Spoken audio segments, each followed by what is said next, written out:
go again? Oh, no, not again. You've seen it before, haven't you?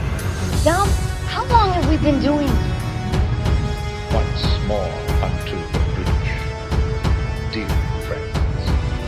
Again and again and again until we're both dead.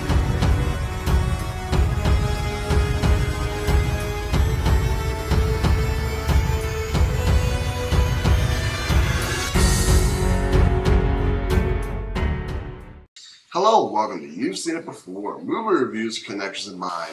The Super Mario Bros. Movie is the latest animated film from Illumination Studios, and it is directed by Aaron Horvath and Michael Jelenic, and it is stars an all-star voice cast including Chris Pratt, Charlie Day, Jack Black, Anya Taylor-Joy, Seth Rogen, so many others.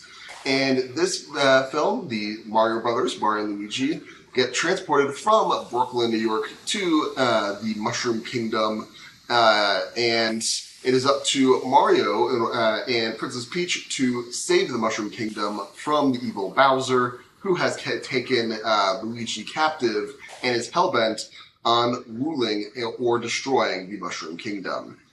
Now, this video review will contain spoilers of the Super Mario Bros. Movie, as well as some other things. I'll be giving my spoiler-free thoughts first and foremost, however, but just so you know, there will be some spoilers later on in this review. So first and foremost, let's get into some spoiler-free talk on the Super Mario Bros. Movie. Is it a good movie? Is it worth seeing in theaters? Who is this movie for? I would say, if you are a super fan of the Mario franchise, like you know everything Mario and you were just so into it, you're going to get all the references in here. I think you'll find something to enjoy here. If you've got younger kids who grew up with Mario and are really excited for this film will definitely satisfy them on that level. However, aside from that, I feel like this is a fairly generic animated film. And full disclosure, while I know enough about Mario to recognize a lot of the references that were made, they have no real connection to me. I didn't grow up playing Mario games, aside from the couple of times I would play on friends' consoles when I went over to their houses. I mean, really, the only childhood memory I have of Mario as a franchise was playing at a friend's house. I think we were playing Mario Golf on the N64, and I remember getting a really good shot onto the green. That was about the only Mario thing that I ever did when I was a kid. So, you know, going into this, I didn't have that kind of connection with the Mario franchise. So I feel like without that to kind of get you over the hump of a lot of the other issues that this film has, that then I think, you know, if you're a parent who doesn't know all this Mario stuff and you're going to this kid, I think you're going to have a fairly rough time with it, but not too bad, because overall I would say, you know, the voice cast is doing a pretty good job. The writing is tight in that, although probably a little too tight in places. It doesn't go on too many meaningless side diversions, and I say too many, though there are definitely some. And the animation is definitely gorgeous. I mean, I swear there was one scene in particular where Luigi first arrives in the Shadowlands, and he picks up these his box of tools that had taken with him through this portal, and I swear it looks photorealistic. The animation as far as the tools go, and everything else. I mean, the animation is superb. I'm not going to fault the animation at all on this.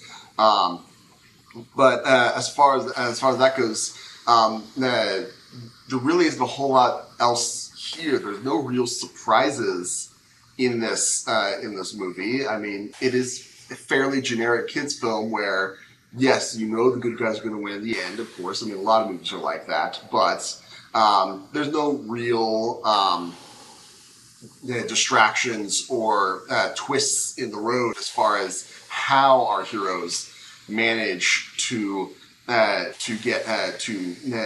the day at that point. Also, I feel like, you know, there are plenty of references to various properties in the Mario universe. I mean, There's references to Mario Maker. I think Baby Mario was a thing.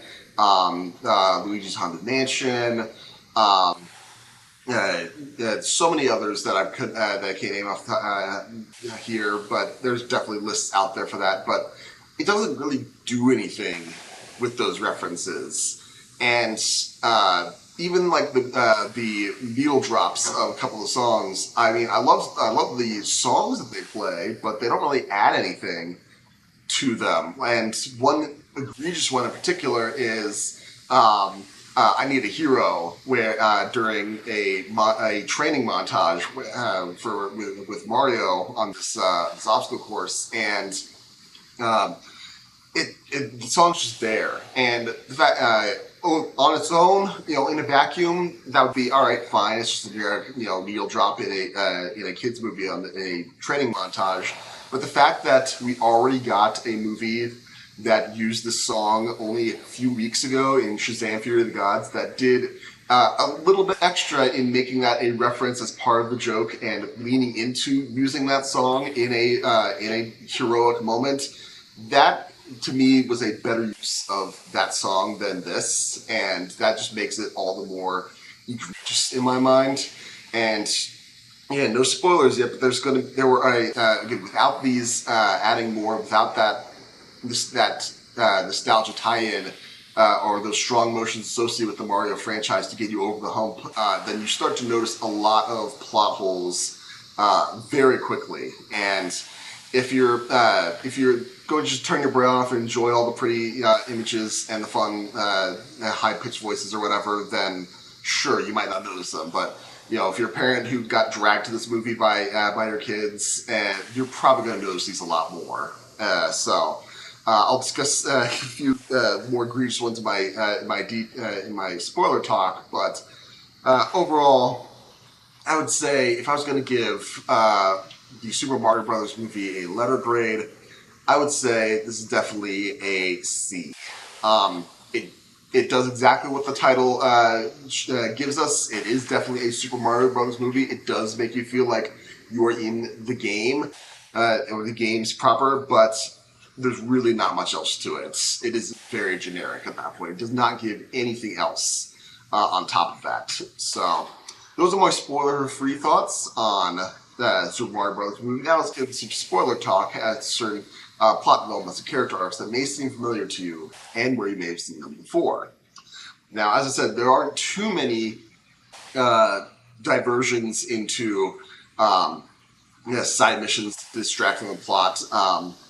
There are a couple in particular. One is, and this is more of a plot point than anything else, the fact that Peach, upon seeing Mario as she's leaving to head towards Donkey Kong Country or whatever, she's like, all right, let's see what you got. And then proceeds to do a whole training montage with the Mario Maker obstacle course or whatever for what looks like to be the entire day, trying to get him trained up. Why does she think that Mario is absolutely anything unique? I mean, she recognizes that he's human, but they do nothing with that. So, there's no reason to show why that's significant in this universe. I mean, it's heavily implied that she's human, but again, they don't do anything to associate that with it.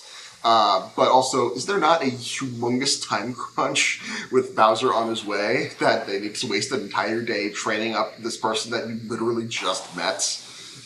So, anyway, that's one of the plot points. But again, that's one side mission. But you could say that that's playing into the overall story and getting Mario ready on his adventure. Okay, that works fine. The thing that is the distraction in this plot just made me think so much of Austin Powers and Dr. Evil's musical interludes. That is Jack Black as Bowser doing this random love ballad to Peach, and he does it a couple times actually, and it's really just comes out of nowhere. There's no point to it. It's just there just to be silly, and I have no idea why they decided to go that route, but okay, whatever. And secondly, a little more obvious one would be you know, when we got the all the Kongs, they are in their Mario Karts going down the Rainbow Road or whatever, and they get ambushed by all the Koopas.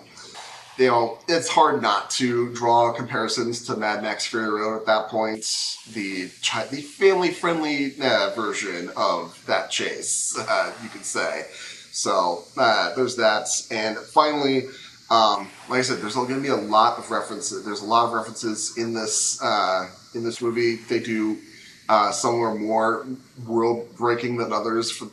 I mean, you think in the beginning it's clever that. They have the original, you know, Jumpman, Donkey Kong arcade machine in that diner or whatever, and Mario's uncle is dressed to make him look like the original, you know, prototype Mario Jumpman character.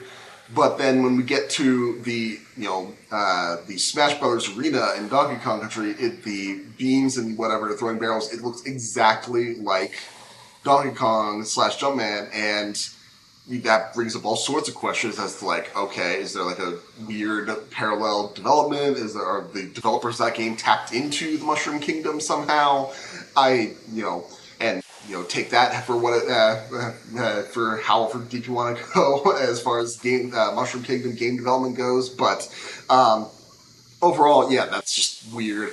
The one reference that I think that is kind of weird that they decided to go with, and I feel like it's a bit misguided, is the fact that the ending, they proceed to send all these characters from the Mushroom Kingdom back up through the pipe portal back into Brooklyn, and the final fight happens in the real world.